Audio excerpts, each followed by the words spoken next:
demandas ou habilidades cognitivas de alta ordem, prestar atenção, por exemplo, inibir alguns comportamentos, mudar foco e coisas assim, né? E aí, o que acontece? Esse ciclo que vocês estão vendo aí, se a gente olhar um pouquinho mais de perto, é o ciclo que a gente chama da dopamina, né? É o caminho da dopamina. E a dopamina é um neurotransmissor que tem várias funções, a gente chama ele até de neuromodulador, porque ele tem a ver com muitas coisas que acontecem no corpo, e a principal é dar aquela sensação de querer fazer algo, né? Então, quando você tem essa liberação de dopamina no cérebro, você quer fazer algo, você se sente atraído por algo, né? Quando você não tem os níveis adequados de dopamina, você, inclusive, pode ter algo muito conhecido na medicina moderna, depressão. Quem não tem esses níveis regulados de dopamina não quer fazer nada, ou quer fazer pouco. As pessoas que têm depressão têm isso, e isso é uma coisa fisiológica. Então, quem fala que é frescura, tem que levar um tapa na orelha. Não é frescura, é uma coisa que é fisiológica, é biológica, depressão é sério, e a gente não deveria estigmatizar isso. Mas o que a gente quer ver, então, nos nossos alunos? A gente quer ver que os alunos com os níveis de dopamina altos, engajados, que eles querem participar, querem fazer. E como é que a gente desenvolve isso, né? Se a gente olhar bem de perto, vocês vão ver que a dopamina ela é liberada de um neurônio e capturada por outro, né, que são receptores. Essa região aqui a gente chama de sinapse, que é quando um neurônio chega muito próximo do outro. Eles não se encostam, mas eles chegam muito próximos. Aí tem uma descarga elétrica que vai liberar alguns, vamos dizer assim, algumas substâncias químicas no final, que são os neurotransmissores. Então, é fisiológico. Se isso não estiver acontecendo bem, os alunos não estão prestando atenção, não estão engajados e não estarão motivados, né, no longo prazo.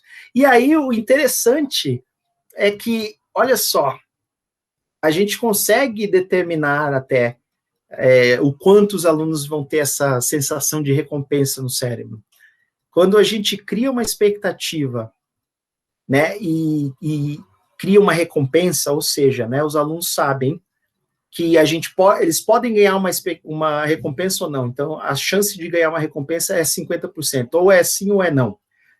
Então, a gente criou uma expectativa. Talvez tenha uma recompensa hoje, talvez. Cria uma expectativa. Então, olha o nível de dopamina. Tem esse pico de dopamina no cérebro, porque a expectativa já libera dopamina. E quando eles recebem a recompensa, também tem um pico, só que ele é menor, porque eu já sabia, né, ou pelo menos imaginava que eu fosse ganhar uma recompensa. Quando existe só a certeza de que eu vou ganhar uma recompensa, eu chego na aula e falo, hoje vocês vão ganhar isso, então você cria uma expectativa, você tem um pico de dopamina, mas aí quando você recebe a recompensa, eu já sabia, é 100% de chance de ganhar, eu não tenho um pico de dopamina. E quando não existe nenhuma expectativa, você não fala nada e simplesmente dá a recompensa, você tem um pico de dopamina quando recebe a recompensa. Então, qual é o melhor cenário nas aulas, né? Para a gente trabalhar? É o primeiro, quando você tem dois picos de dopamina, né? Um maior e um menor. Ou seja, quando você cria uma expectativa e você dá uma recompensa. E aí os professores me perguntam, dá recompensa? O que é dar recompensa? O que eu vou dar para os meus alunos? Não vou dar nada. Eles têm que estar na aula porque eles têm que estar na aula, né? A recompensa, ela não é necessariamente... Ó, terminou. Terminar esse pensamento, aí vocês me perguntam, a recompensa não é necessariamente física, nem deveria ser monetária ou qualquer coisa do tipo. E aí, já que o reloginho bateu aqui, eu pergunto para vocês, qual é a recompensa? O que é a recompensa, então? Vamos fazer a nossa pausa. O que eu posso dar de recompensa para manter o aluno engajado? Ou vocês me perguntam, não sei. E aí?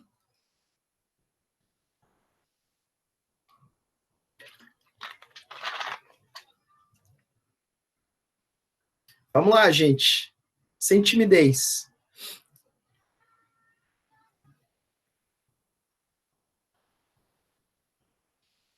Isso, pode ser por voz, um comentário.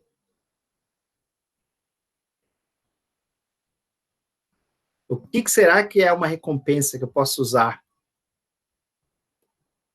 Vai aumentar os níveis de dopamina no cérebro dos alunos, né? Não, a professora Bibiana não saberia dizer no contexto online.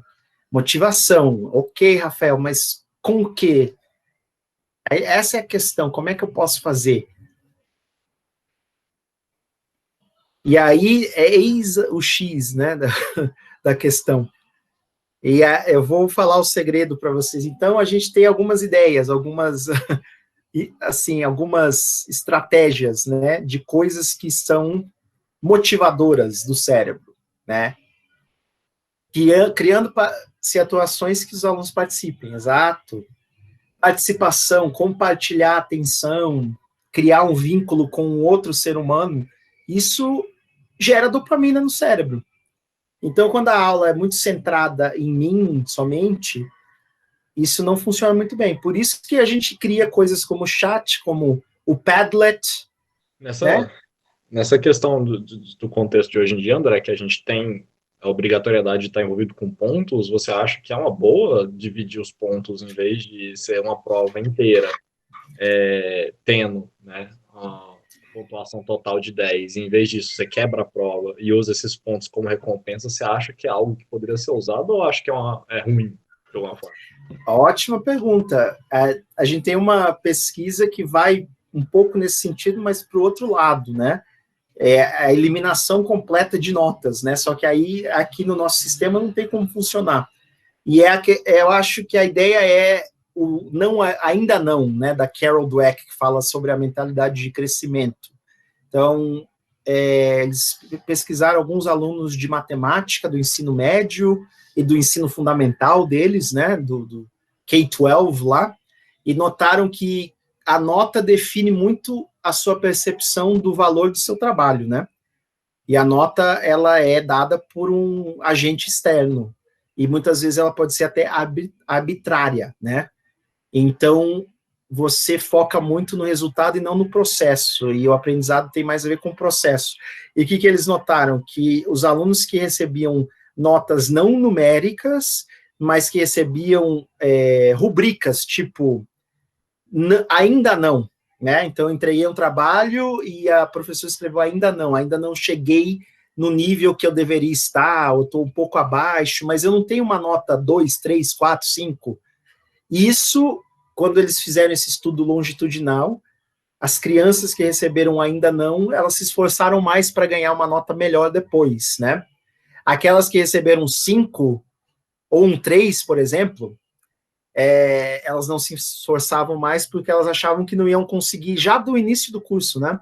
Eu já tirei uma nota muito baixa, numérica. Então, a ideia é assim, tem algumas, é uma forma de humanizar o processo, né? Algumas escolas, elas trabalham com, a gente chama de avaliação formativa. A avaliação formativa é a avaliação que vai acontecendo durante o processo, ela não necessariamente deve ser numérica, pode ser, mas talvez acho que o propósito é justamente que não seja, né? Se você está fazendo as coisas todo dia, ou tá, né, completando as tarefas de cada aula, aí você vai ganhando um ponto, né? Fez ou não fez, alguma coisa assim. Poderia ser mais uma lista de checagem, né? E isso tem que virar uma nota numérica para se juntar à avaliação somativa, né? Que é a avaliação geral do semestre, do bimestre, enfim. E acho que elas têm que ter o mesmo peso, né? Pelo menos ter o mesmo peso.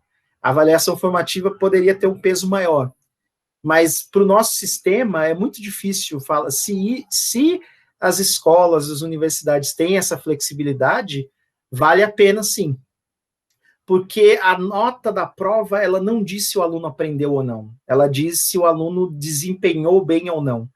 Porque daqui a 2 semanas, se eu aplico a mesma prova, talvez ele nem lembre de tanta coisa assim. E tem muito estudo mostrando isso, né? Que desempenho é diferente de aprendizado. Tem um psicólogo chamado Robert Bjork que mostra muito isso, né, que às vezes o resultado que eu ganho na prova X, que aconteceu na semana passada, se eu aplico a mesma prova, eu esqueci metade do conteúdo já. Eu estudei muito para a prova, para desempenhar bem na prova, mas eu não aprendi, porque se eu tivesse aprendido, eu não ia esquecer tanto, né? E o aprendizado, ele acontece ao longo do tempo. E aí, essas interações criadas no evento de hoje, exatamente, isso, Isabela, que bom. Então, vamos continuar, só para a gente terminar lá. E quais são, então... Aí tem o teste do marshmallow, se alguém quiser assistir depois, está lá no Padlet, só para mostrar para vocês o que é recompensa, né? Como é que a gente gera dopamina. Então, vejam aí as crianças, o que elas estão fazendo? Elas estão lutando contra a tentação de comer o marshmallow.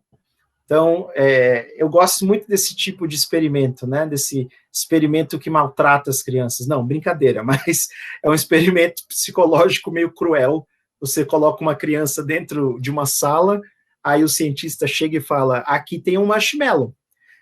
Se você quiser um outro marshmallow, que eu vou trazer depois, você tem que esperar eu voltar, sem comer esse que está aqui. Né? Agora, se você quiser comer o que está aqui agora, ótimo, mas você não vai ganhar o segundo marshmallow. Então, notem que as crianças, elas criam mecanismos, né, para lidar com isso. Elas querem muito o marshmallow. Ela é quase irresistível. Elas têm que se autorregularem, vamos dizer assim. E é mais ou menos isso que a gente gostaria que nossas aulas fossem como esse marshmallow, né? Muito engajadoras, que é muito irresistível, que você luta para não conseguir prestar atenção, luta para não estar engajado, né? Só que a gente sabe que a realidade é diferente. O marshmallow é muito mais interessante que uma aula do terceiro setor, né? Das organizações internacionais, das ONGs. Mas, enfim, a ideia é essa, a gente tem que criar mecanismos para que a gente imite um pouco dessa situação. E aí, só para a gente fechar esse bloco, notem aí, eu vou até pedir para vocês fazerem isso comigo. Notem que a Susan Buchheimer, ela mostra que uma criança, uma pessoa que tem o desenvolvimento típico cerebral, né? Típico no sentido que é o mais comum, vamos dizer assim, eles conseguem separar bem as redes. Existe uma rede de atenção e uma rede de distração, né, para simplificar. Então, eu quero que vocês façam isso. Coloquem aí os seus dedos indicadores, o da mão esquerda com o da mão direita. Juntem aí. E aí, girem. Os dedos eles têm que tocar um ao outro. Vejam se vocês conseguem girar as mãos, mantendo os dedos juntos, né? É relativamente fácil de fazer isso. Então, quando eu subo uma mão e baixo a outra, está funcionando. Eu consigo ativar uma rede e desligar a outra, né? Agora, coloquem 2 dedos juntos agora. Agora, tente fazer essa movimentação. Aí. Tentem com 3, né? A gente não consegue porque tem muitos pontos de intersecção. Então, uma criança que tem o desenvolvimento atípico, ou um adulto, né, tem autismo, que tem, sei lá, déficit de atenção e hiperatividade, tem muitos pontos de intersecção e não conseguem mudar de uma rede para outra. Uma rede é quando eu presto atenção, a outra é quando eu me distraio, né? Então, muitas vezes a gente tem uma causa neurológica, né, para explicar por que um aluno não está engajado naquele momento. E vocês veem também que dentro do cérebro, as áreas típicas de recompensa, né, aquelas áreas que eu mostrei, o núcleo accumbens, né, a área tegmental, elas ascendem num cérebro típico, né, quando eu recebo uma recompensa. Que recompensa é essa? Para vocês verem que a recompensa ela pode ser bem simples, é um sorriso. Quando eu dou um sorriso, mostro um sorriso para alguém, dentro do cérebro da pessoa, olha só as áreas de recompensa sendo ativadas, bem ali no centro, né? Só que para o autista não faz diferença. Olha lá o centro do cérebro do autista, não acendeu nada, né? Não existe essa recompensa. Então, a recompensa, ela pode ser coisa simples. Pode ser um elogio por um trabalho bem feito, um sorriso, pode ser confiança, pode ser, por exemplo, dar um papel de mais relevância, vamos dizer assim, dentro da aula. Eu confio no seu trabalho, você vai fazer isso hoje. Isso recompensa o cérebro, e aí os alunos ficam mais engajados. Então, vou dar um minuto aí para vocês reativarem ou buscarem essas informações. Deixa eu só parar de apresentar aqui, para eu acompanhar. Até agora, o que vocês conseguem lembrar? Coloquem aí dentro do chat, ou coloquem aí enfim, no Padlet, onde vocês quiserem.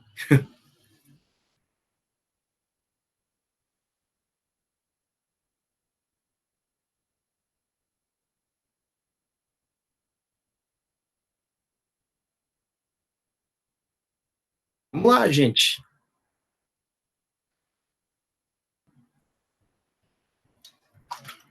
Ok, Viana. Recompensa. Ouvi sobre as possíveis recompensas, porque online é difícil de pensar em boas formas de engajamento, sim. Já que não... Então, a primeira coisa que a gente poderia fazer é criar momentos de ligar a câmera, né?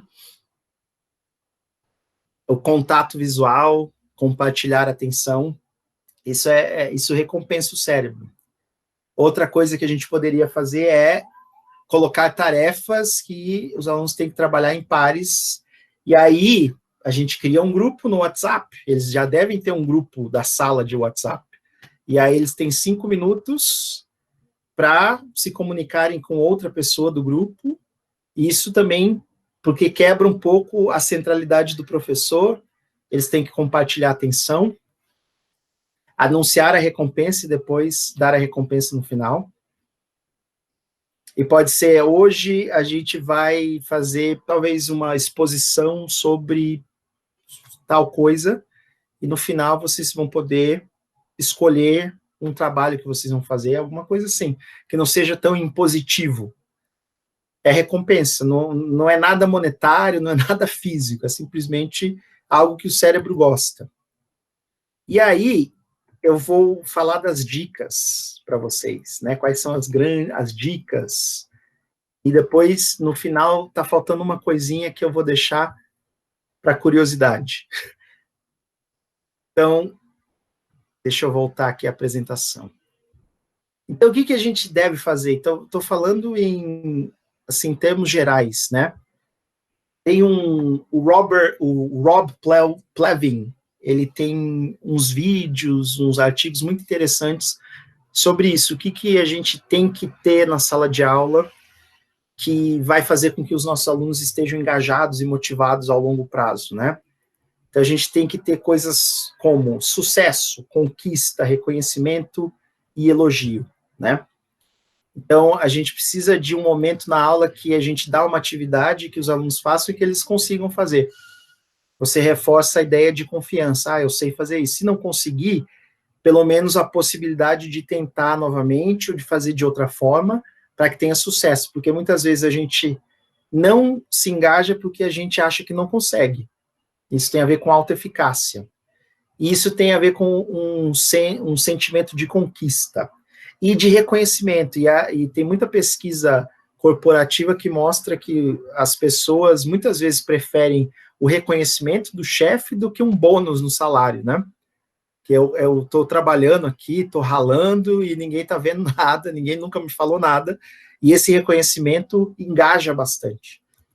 Outra coisa, a gente precisa ter uma educação mais cooperativa, que vai usar times, grupos, que uma ideia de comunidade, e aí comunidade pode ser com um M só, não precisa ser com 2, e aí também apoio, uma rede de apoio dentro da sala de aula, fora da sala de aula, da família, e um relacionamento, assim, válido, positivo, né, de verdade, né, verdadeiro, vamos dizer assim, com os professores e com a comunidade ali dentro, né, ter alguém dentro da sala de aula que é seu amigo. Então, é claro que isso já acontece meio que naturalmente, mas se não estiver acontecendo, a gente pode, como agentes da educação dentro da sala de aula, a gente pode criar essas situações, né? A gente pode formar grupos e criar comunidades, e também o ensino tem que ser ativo, ele tem que ter humor, tem que ser gostoso de fazer, tem que trazer novidade, e tem que trazer novidade num sentido de realmente sanar dúvidas da curiosidade dos alunos, e tem que ter desafio, porque se ele não tem desafio, ele é muito simples, é muito fácil, então eu fico apático, mas se ele é muito difícil, aí eu não consigo fazer. Aí eu nem tento, aí eu nem me engajo. E tem que ter variedade, tem que mudar um pouco. Então não é só eu falando toda hora, mas perguntando, interagindo, pedindo para usar o chat, pedindo para colocar alguma coisa no Padlet, pedindo para compartilhar e fazer perguntas, né? E eu acho que a ideia é, então, a gente tem que ter empoderamento, no sentido de os alunos têm que ter poder de fazer coisas e ter autonomia, a gente tem que ter pertencimento e a gente tem que ter diversão. E a diversão não é no sentido da aula tem que ser divertida toda hora, mas ela tem que ser um pouco divertida às vezes, né? Senão, se a gente não tem prazer naquilo, a gente não fica engajado. E essa foto aqui, acho que fala um pouco sobre a minha trajetória e o que eu acredito que tem que aparecer na educação. Então, alguém sabe quem é esse cara? Esse cara distinto, famoso? Coloque aí no chat. Quem é essa pessoa? Vamos testar aí exatamente, Einstein, Albert Einstein. Então, Albert Einstein foi convidado a dar uma aula para alguns alunos negros americanos. Imaginem o privilégio desses alunos. E olha só, todos os alunos estão super engajados prestando atenção nele, né? Com exceção desse cara aqui que está dormindo. Esse cara aqui, não sei, acho que ele não gostava de física ou ele estava cansado. Mas tá todo mundo parece muito engajado porque, de repente, imaginem vocês, a gente vai ter aula com o maior físico do mundo, né? Com uma mente brilhante. Então, isso engaja. E o Einstein, ele, além de ter contribuído assim de maneira brilhante e eu diria até que decisiva, né, de mudar paradigmas da física, uma das coisas que ele criou foi a teoria geral da relatividade, né, que diz o seguinte, que o tempo voa quando estamos nos divertindo. E é realmente esse o sentimento que a gente quer ter nas aulas, né, que foi legal, que o tempo passou rápido, foi gostoso, eu aprendi coisas novas, eu aprendi fatos curiosos, eu troquei com alguém, eu me conectei com a comunidade, eu sanei dúvidas, eu fiquei interessado em outras coisas. Tem muito a ver com essa ideia da relatividade do Einstein, né? Então, quando a aula ela é muito maçante e muito centrada no professor, ela parece que nunca acaba, né? Parece que você está, não sei se vocês já assistiram um filme Interestelar, parece que você ficou na nave enquanto os astronautas foram naquele planeta que tem aquela a gravidade, né, muito forte. Então, o tempo passa muito mais devagar para quem ficou para trás, né? Então, isso, a gente não deveria ter essa sensação. É claro que não dá para fazer sempre assim, não é possível sempre fazer com que os nossos alunos fiquem engajados, com que eles fiquem motivados ao longo do semestre, mas eu acho que tem momentos que a gente consegue fazer. E se a gente lembrar de alguns desses princípios, né, que eu estou falando aqui, talvez a gente consiga manter o engajamento nas tarefas da lição, nas atividades, né, da sequência pedagógica, e também, talvez a gente consiga manter a motivação a longo prazo. E aí, para a gente fechar, eu queria fazer o checklist com vocês aqui, né? Que o checklist é o seguinte: eu compartilhei os objetivos dessa sessão, né? Será que vocês lembram disso? Sim ou não? Sim. Será que eu trouxe alguma novidade para vocês? Será que eu, de alguma maneira, tive entusiasmo ao falar sobre essa?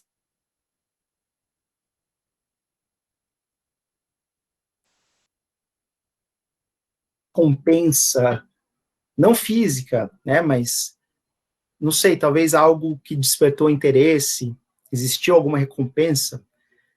Se eu conseguir seguir todos aqueles passos ali, é muito provável que vocês estavam engajados, pelo menos um pouco engajados. E aí, a mensagem final vem desse cara que eu tive a oportunidade de entrevistar há alguns meses aí. O nome dele é John Bergman. E o John Bergman, ele é um dos criadores da sala de aula invertida, né? Que ele aprendeu, ele vem do Colorado, e ele trabalhava numa região bem rural, né? Então ele precisava criar coisas, criar atividades para que os alunos acessassem antes, né? Que eles assistissem e que eles aplicassem na sala de aula, né? E ele disse o seguinte num evento que eu moderei com ele: ele sabe o que cria o bom aprendizado? Aprendizagem ativa e relacionamentos, né? E eu acho que é isso que está faltando para a gente engajar mais os alunos. Então, as nossas aulas são muito teóricas, as nossas aulas são muito centradas em nós, as nossas aulas são muito unilaterais, para usar uma analogia de RI, é muito eu para todo mundo, né, como professor. A gente tem que investir mais no relacionamento entre os alunos, investir mais em simulações, em projetos, em coisas que são o que os autores hoje em dia chamam de mão na massa, né? Coisas que muitas vezes a gente dá, eu diria que não recebem o crédito que merecem, né? A gente vê que a transformação educacional em alguns países que tem acontecido, Finlândia, todo mundo está falando da Finlândia agora, o que eles fizeram? Eles criaram um sistema que dá voz e escolha para os alunos, colocam o aluno no centro, os alunos criam projetos interessantes que perpassam várias disciplinas, são, então, projetos interdisciplinares, muitas vezes, e até multidisciplinares, né? E isso muito alinhado com que o currículo, com que, enfim, as disciplinas e tópicos que eles precisam aprender, né? Então, dentro de RI, dentro de outras áreas, a gente precisa pensar um pouco em colocar isso como foco também. A gente faz a parte teórica sem problema, a gente faz a aula mais de palestra sem problema, mas tem que haver algo mais longo prazo que os alunos precisam desempenhar, que não seja simplesmente escrever um artigo, que não seja simplesmente passar numa prova. Porque muitos desses alunos não vão seguir a carreira acadêmica, eles vão para a indústria, eles vão para uma empresa, eles vão para a área de serviço. E é dentro da escola, em todos os níveis, que a gente precisa aprender a trabalhar em grupo, que a gente precisa aprender a ter controle emocional, que a gente precisa aprender a negociar. Então, se a gente foca só no cognitivo, na memorização, para depois, né, a gente meio que vomitar essas coisas numa prova, isso vai beneficiar apenas uma porcentagem muito pequena da nossa população, né? Infelizmente, a minha mensagem é: a gente não tem muito, diria, muito como mudar isso, porque a gente tem um sistema muito travado, muito engessado, muito voltado para o vestibular, mas quem sabe, né, se a gente reservar alguns minutinhos no final da aula para os alunos trabalharem em grupos, em projetos, em coisas que não estão necessariamente ligadas ao academicismo que a gente propaga nas universidades, né? Como eu, na PUC, fiz os simulados, a simulação, né, das rodas de debate, e isso é muito interessante. A gente tem que focar mais nisso e menos no resto, mas, enfim, apenas sugestões. É isso, pessoal. Se vocês tiverem perguntas, comentários, estou aqui. Eu adoraria que o pessoal mandasse no chat, eu abrisse o áudio aí perguntando. Mandem lá, enquanto isso eu vou fazer uma pergunta para você, André. Põe no Padlet também. Pode ser aqui também, Vou falar aqui mesmo. Sobre o Leandro já vai perguntar. Pode perguntar primeiro, Leandro. Prioridade aqui é vocês. Pode falar.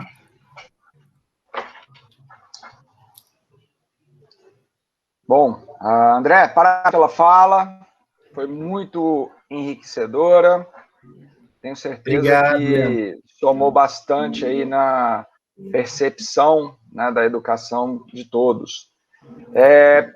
André, eu ouvi falar de neurociência a primeira vez, tem um pouquinho mais de 10 anos, que foi até um evento que não tem muito a ver com a área acadêmica, não. Eu não sei se eu cheguei a comentar com você à época, mas eu tenho um instituto de pesquisa aqui em Goiânia. Sim. E era um evento que relacionava, né, a opinião pública com neurociência e como que haviam metodologias de investigação e técnicas, né, quantitativas e qualitativas. E aí, aquilo foi muito revolucionário, assim, sabe? Eu senti um distanciamento muito grande do que eu estava acostumado. E depois daquilo, eu confesso que me desliguei um pouco do tema. Até ser convidado no ano passado, até a participar de 2 cursos sobre metodologias ativas que englobavam a questão da neurociência. Um deles foi na Hungria e o outro foi no Chipre, bem antes de explodir a bomba, né, da pandemia aqui no Brasil. Já cheguei, como se diz, cheguei de quarentena. E, assim, algo que a gente falou muito de metodologias ativas, né? O Flipped Classroom, o Learn by Doing, até pela natureza das minhas matérias, eu tenho trabalhado muito com os alunos, mesmo antes do sistema remoto, mas acabei intensificando pelo remoto, porque realmente é muito complicado. Sim. Mas algo que me chamou muito a atenção, e tem a ver com essas pausas, né, para revigorar a atenção,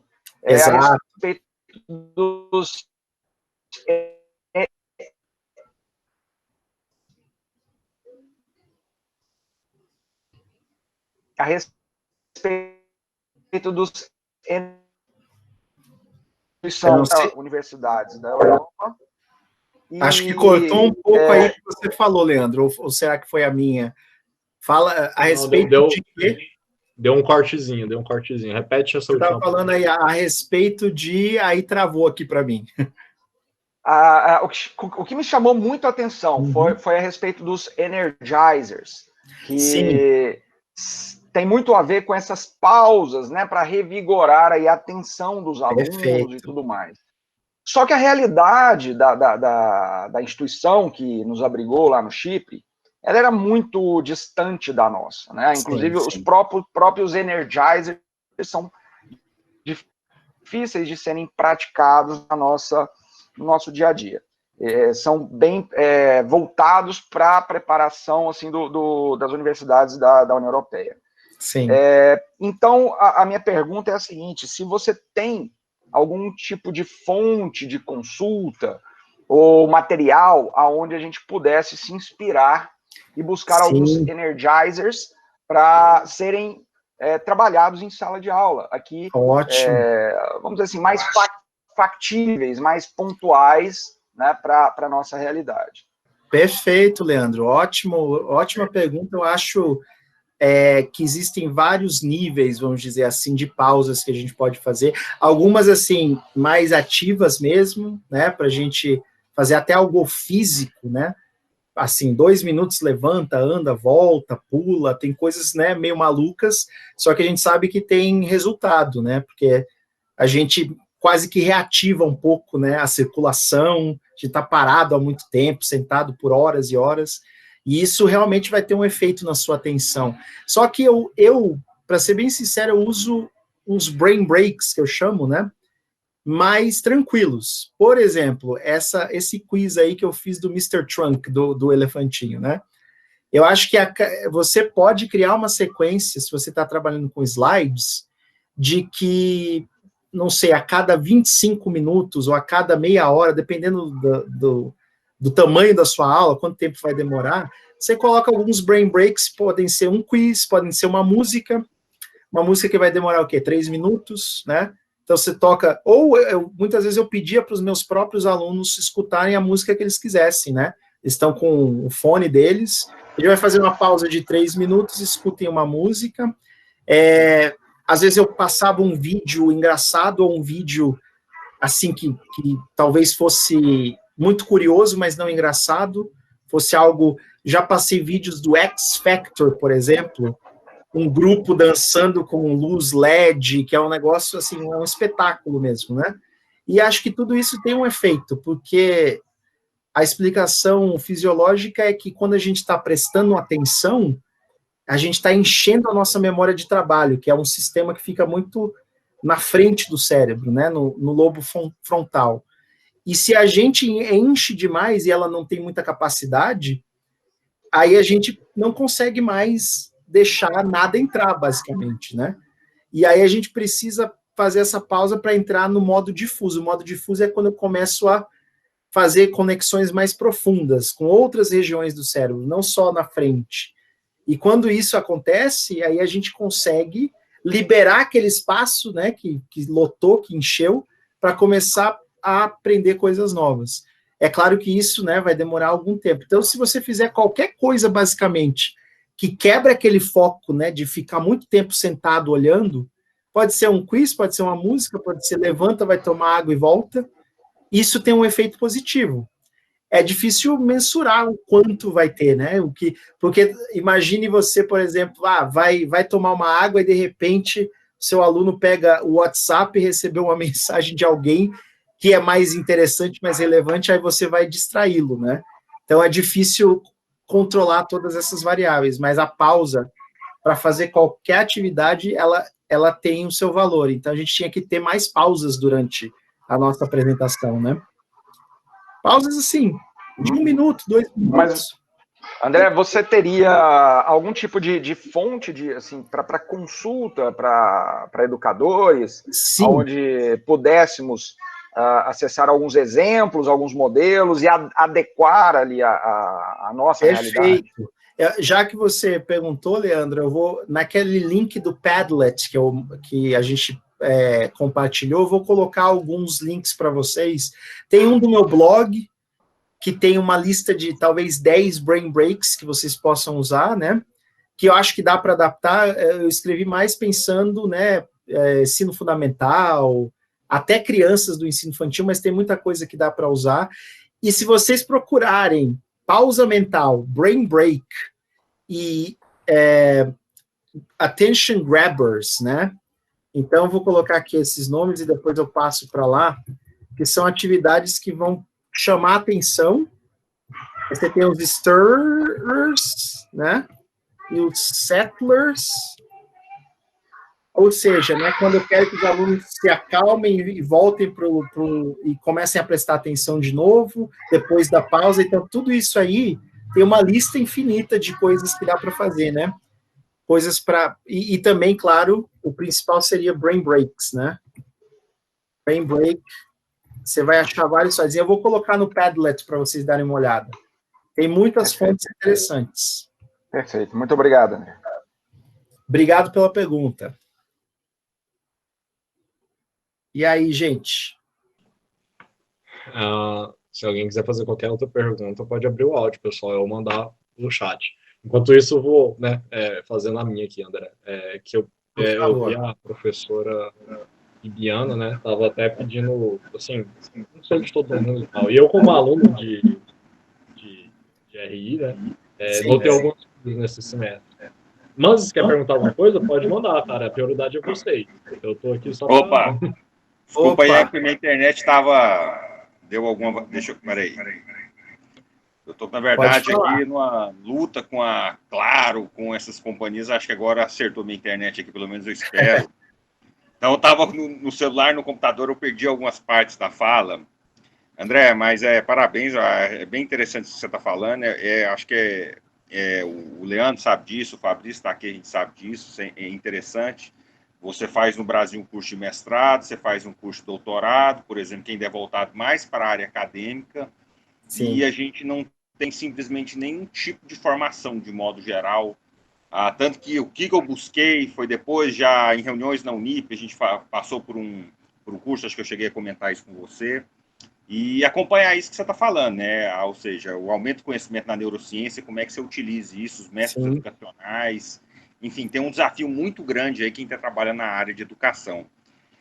Um aspecto interessante que eu achei, André, eu não peguei ele todo, foi o site aqui, Minder. Dá para pensar em utilizar, porque eu vi você utilizando, você colocava as palavras, então, por exemplo, eu vou dar uma disciplina agora de análise de política externa, jogar algumas palavras-chave, mostrar algumas figuras, mais ou menos nesse sentido. Como é que vocês fazem a conexão, por exemplo, análise de política externa, atores, Congresso, presidente. Isso. Então, ele é um site que eu consigo cadastrar nele, André, e eu consigo cadastrar. Na verdade, você nem precisa cadastrar e fazer igual você fez aí. Isso, você usa aquele link, né, que é o que eu coloquei lá, aí você vai ter que ir no mentimeter.com. E aí você vai escolher, eu não sei, talvez você tenha que fazer uma conta gratuita, talvez. Talvez eu tenha feito há algum tempo já. Você vai escolher vários tipos de atividades interativas. Aí tem essa nuvem de palavras, que o pessoal vai colocando palavra-chave, e é legal que você pode usar isso para qualquer coisa, né? Como você falou, análise de política externa, pensar em atores, né, que vão se comunicar, enfim, eles vão colocando isso e vai formando uma nuvem. E aí você vê que a palavra mais central dentro da nuvem e maior é a que está surgindo mais vezes, que os alunos estão colocando mais, né? Então você consegue ver até a tendência das respostas. E tem coisa assim de múltipla escolha que dá para fazer no site. Você pode até criar, sei lá, 2, 3 perguntas com 3 alternativas, se você vai...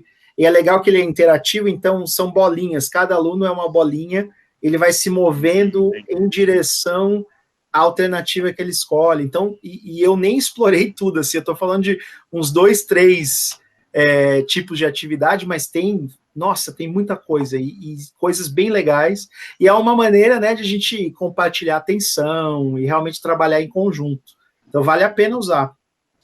Olhar ele lá, tem mais coisa para explorar. Eu vou entrar no site, já tive uma ideia aqui sobre as atividades nossas. Isso que alguns de vocês comentaram, pessoal, sobre o fracionamento com atividades em sala de aula. O Leandro está aqui, o Fabrício estava aqui, igual eu falei para vocês, a gente está tendo muita reunião essa semana, conversando, em São Paulo, reunião em Goiânia, e é uma percepção que também, de modo geral, nós estamos tendo, tentar fracionar o máximo, sabe? Acaba que aquilo que o André colocou é um sistema que é notas, é muito difícil a gente, como é que a gente pode totalmente. Isso, Mas eu tive boas ideias pensando nesse contexto que o André colocou. Mas eu vou explorar, então, esse site mais, André, porque, assim, eu percebi isso, ficou muito claro, igual na disciplina que eu dei Economia o semestre passado, eu até usei como exemplo, você coloca fatores, enfim, 2 fotos, uma agricultura, uma indústria, o que relaciona aquele trabalhador, e jogar nesses jogos de palavra-chave, como você colocou no Minder aí. E, assim, o que eu percebo todo mundo tendo participação fica muito legal, porque fica legal até para o professor, ele aumenta a interação, porque a grande dificuldade nossa é essa, a gente está longe. Quando eu estou em sala de aula, eu consigo perceber muito claramente pela expressão facial dos alunos. Sim. Antes da pandemia começar, os meninos, até o Ian, que estava no quinto período, a gente começou a tentar manter, olha, a gente vai mudar de lugares na sala a cada período, tem que tentar criar alguns brain breakers. Perfeito. Aí. Essa ideia do reloginho eu achei bem interessante também, do relógio, enfim. Esse aqui. Acaba ficando engraçado mesmo. O negócio está assim, de repente ele começa a tocar, quebra um pouco o clima, enfim. Mas eu vou explorar bastante eu vou entrar nesse site e vou explorar bastante o que ele dá de alternativas de metodologia, enfim. É muito bom, Rafael. Eu aconselho, assim, tem e esse é um dos sites, né? Tem outros que têm outras características. Tem o Kahoot, por exemplo, não sei se alguém já ouviu falar, que você cria, assim, perguntas de múltipla escolha, normalmente, né, interativas, e cada um com o seu celular vai respondendo. E quem responder primeiro e acertar fica na frente. Aí você cria uma mini competição aí, né? Você pode criar atividades de múltipla escolha que muitas vezes já estão prontas, que você já usa, né? Você já tem um arquivo, uma prova que você já usou e não usa mais. copia aquilo e cola nessa plataforma, né? Aí ela fica exatamente igual à prova que você já aplicou, mas ela fica interativa. Os alunos vão respondendo com o celular. Então, tem muita coisa interessante, assim. Eu vou colocar uma lista para vocês também naquele link que eu compartilhei. Ótimo, André. Perfeito. André, manda, por favor, o EdRocks, né? EdRocks. O seu blog. O blog, eu mandei. Aqui, já está nos meus favoritos aqui, para não pesquisar. Beleza. É bom que eu tô... Semana a gente está todo mundo fazendo planejamento de aula, né? Enfim, e tentando forçar muito isso, né? De maneiras alternativas. Porque eu acho que quando voltar às aulas presenciais, eu vejo uma vantagem muito grande. A capacidade de exploração vai ser muito maior. Nossa, então a gente está tentando forçar o máximo agora nas aulas online, enfim, alternativas, mas acho que quando voltar na aula, assim, muita coisa que já havia. E a gente fica para essa mesmo que dos Brain Breakers, com outra expressão, mas de mudar, enfim. Já havia sendo feita algumas atividades, mas a gente naturalmente faz, né? Essa mudança de ritmo, essa quebra, ela acontece meio que naturalmente, mas às vezes a gente não faz porque a gente não sabe que ela tem o seu lugar, né, na aula. E quando a gente, acho que pensa nisso mais sistematicamente, isso aqui tem que estar em toda aula. Aí você começa até a planejar essa pausa, né? O que eu vou fazer nessa pausa? E pode ser algo, e na verdade deveria ser algo completamente sem relação ao que eu estou ensinando ali, porque aí eu realmente faço o aluno quebrar aquele foco, né? E começar a consolidar a memória. E aí, pode ser uma música, pode ser, sei lá, fale sobre o seu filme favorito, qualquer coisa que quebre aquela sequência, né? E a gente tem visto muito, assim, você vê resultados interessantes, né? De como é como se depois da pausa a atenção que está caindo, né? Você vê aquela curva, aquele declínio na atenção, é como se ela voltasse um pouquinho mais para cima, né? É bem interessante. Não, ótimo, muito bom mesmo. Que bom que você gostou, Rafael, isso aí. Não, ótimo. Eu vou deixar minhas dúvidas, inclusive, para amanhã, porque teve bastante perguntas agora, né? Teve uma conversa longa aí, dá até extensão. E, inclusive, eu faço a ponta para que o pessoal, todo mundo que esteja aqui, todos os professores, até alunos que participaram, se você não fez a inscrição para a sessão de amanhã, que é no mesmo horário, das 7 às 8h30, tá aqui no chat, ok?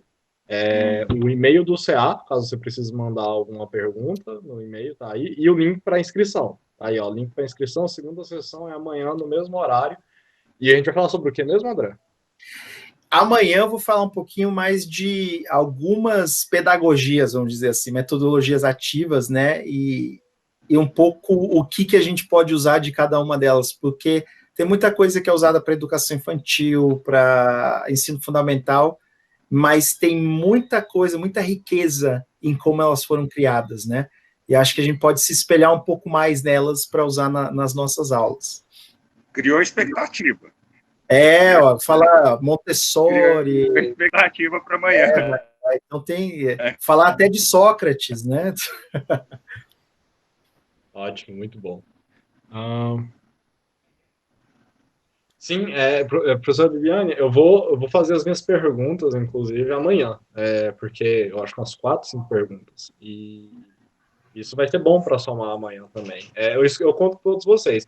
Mas alguém tem alguma pergunta? Senão a gente já vai encerrando por hoje. A gente estendeu até bastante, né? Quase dando mais meia hora aí. E obrigado, André, por manter aí no tempo, respondendo as dúvidas. Eu que agradeço, Ian. E aí eu acho que eu queria só responder a professora Bibiana, se ela estiver aí ainda, ou ela saiu? A professora está aqui. Está aqui? Tá. Que ela colocou essa ideia do engajamento online, é muito difícil. Tem uma palestra do meu professor, Paul Howard Jones, que ele fala, né, ele escreveu um livro sobre a evolução do cérebro e do aprendizado, né, e ele fala muito que hoje em dia a gente tem alunos que são mais introvertidos, que preferem não ligar a câmera, e é melhor se eles não ligarem mesmo, porque eles se sentem mais à vontade para prestar atenção e fazer as anotações e tudo mais, né. Mas tem alunos extrovertidos, por exemplo, né, que eles gostam de ligar a câmera e gostam de fazer pergunta. E eu acho que a recompensa ela é muito customizada, muito personalizada. Vai depender muito de várias variáveis, né? Por isso que eu falei que não dá para ter uma receita única. Só que tem algumas recompensas que são mais gerais, né? Se o aluno é mais extrovertido, introvertido, não importa a personalidade, as recompensas gerais, mais gerais, são essas de um sentimento de pertencimento, de conquista, de sucesso numa atividade, de não ficar simplesmente só escutando, né? Então, essa mudança de dinâmica é muito importante, e recompensa, a gente percebe isso. Então, quando a gente vai explicar um novo conceito, um conteúdo novo, em vez de explicar e começar a explicação, a gente pode fazer um quiz. Isso é recompensa. E um quiz é, sei lá, umas 5 perguntas de múltipla escolha, e a gente pode ou fazer no próprio slide ou usar uma dessas ferramentas interativas aí, que é mais legal até porque tem esse elemento de gamificação, né? Pode começar assim a aula, para ver o que os alunos já viram, já sabem, o que eles não sabem. A gente pode também fazer, como eu fiz um quiz bem bobo sobre mim, né? Sobre o Mr. Trunk, sobre a lhama, sobre a música, e é uma coisa que engaja mais, porque eu poderia ter muito bem começado direto no assunto, né? E todo mundo começa direto no assunto, não tem nenhuma novidade aí, né? Então é legal a gente usar esses elementos de interação. E isso dá para fazer online. A gente pode pedir para os alunos criarem grupos no WhatsApp, que é o que eles estão acostumados, e eles podem trocar nesses grupos. Então, a gente pode muito bem, durante a aula, pegar uma manchete de alguma coisa relevante ao assunto que a gente está trabalhando e colocar o link aqui no chat na hora. Olha, então vocês leram a teoria, a teoria realista, por exemplo, e vocês têm que analisar o que está acontecendo nesse conflito nesse país.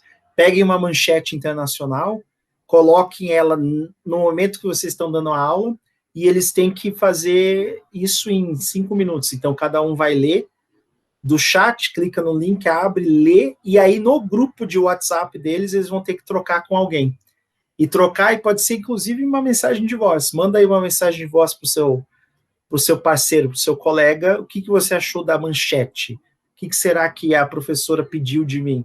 E aí eles trocam isso. Então você cria um bloquinho aí de 7 minutos mais interativo, que eles vão estar trabalhando em conjunto e você está monitorando, tá, né? Enfim, tá aqui. Sai, toma um café, volta. Então você passa a bola para eles, né? Então dá para criar isso online. Só que a gente tem que planejar, né? Onde que isso vai entrar, como que isso se encaixa na aula.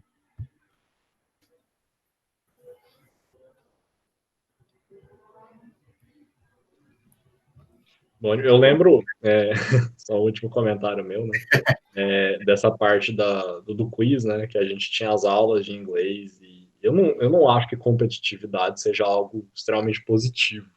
Mas, sim, de qualquer forma, você colocava a gente no papel competitivo ali no Kahoot. Era uma sala fácil, né? Eram 3 alunos. Mas a gente ali no Kahoot, a gente acabava tentando ver quem tirava mais pontos que o outro, e assim a gente se esforçava muito para aprender a matéria para poder ir no Kahoot e fazer o exato. teste, né? E falava, nossa, eu fechei e tal, enfim, mas a gente se engajava, Sim. mas eu não acho que era saudável. Não, a gente tem que fazer algumas vezes, nem sempre, né? Sim. Eu acho que a competitividade coletiva é melhor, né? Quando você tem grupos, porque aí a gente tem algumas teorias de colaboração, né, na psicologia. Então, quando é individualizado e cada um por si, todo mundo contra todo mundo, não é legal. Mas se você tem que fazer isso dentro de um grupo, você está colaborando para atingir aquele objetivo, né? Dá para fazer Kahoot em grupo. Você tem 4 pessoas, né? Enfim. Essa ideia de usar manchetes em RI para os professores de RI que estão aí online, né? Já está encerrando, né? Mas só para, eu acho, deixar isso que eu acho muito interessante que você comentou. Usar manchetes de hoje em dia, coisas que aconteceram hoje em dia para tentar exemplificar uma matéria mais teórica e tudo mais. Me lembro também do professor de redação, que ele fazia uma coisa que eu acho loucura, né, olhando hoje. Mas ele pegava a sala, ensino médio, dividia em 2. E, sabe, tem 30 alunos na sala, dividia a sala em 2, 15 alunos para cada lado. Jogava um tema, tipo aborto, e falava, esse lado da sala vai vai defender o aborto, e esse outro Exato, lado vai falar exato. que é uma coisa errada. E aí, os dois lados da sala, mesmo se você concordasse ou não, você tinha que apoiar a causa, né, do lado que você Sim, errado, e trazer um engajamento absurdo em sala de aula. claro, Sabe? exato. E dá para fazer isso online, né? Tem como fazer, inclusive, se você pegar um thread do Twitter, por exemplo, do Facebook, é isso que faz, né? Você tem um post louco de alguém que colocou, e se você começar a ler os comentários, eles estão fazendo um debate. E dá para fazer isso dentro de a gente chama de sistema de gerenciamento, né? De aprendizagem. Tipo o Google Classroom, né? O Google Sala de Aula, não sei qual que vocês usam, tem vários, né? Mas dentro do Google Sala de Aula dá para criar tipo um thread, vamos dizer, um fórum de uma postagem que aí eu posso até dividir a turma. Alguns vão defender, outros vão atacar, né? A intervenção militar em país X, né? Aí você vai ter que trazer argumentos teóricos de por que eu tenho que fazer isso ou não. E pode dividir a turma. E isso força muito a pensar e eu acho que engaja bastante, né? Não, acho perfeito. Bem, pessoal, sessão de amanhã, façam a inscrição, por favor, tá aí o link. Se ninguém tiver mais nenhuma pergunta, a gente já vai encerrar por hoje. Eu agradeço demais a participação de todos, o Manzo, nosso coordenador, a todos os professores de outras unidades que eu particularmente nem conheço. Eu fico muito feliz de vocês estarem aqui, esse evento é para vocês. Agradeço demais o André por aceitar mais essa empreitada aí com o CA, ajudando nós aí a trazer eventos únicos. Seu comprovante de participação vai para o e-mail, para o seu e-mail, tá? Que está linkado ao Simpla. Em 2 semanas no máximo vai estar lá, um certificadozinho bonitinho e tal, com a logo do CA, tá? Eu espero vocês amanhã, 7 horas, aqui. Se você não fez inscrição, repito, se inscreve. Muito obrigado, André, e por hoje a gente encerra. Até amanhã, pessoal. Perfeito, muito obrigado, gente. Até amanhã. Olhem o Padlet que vai ter lição de casa depois.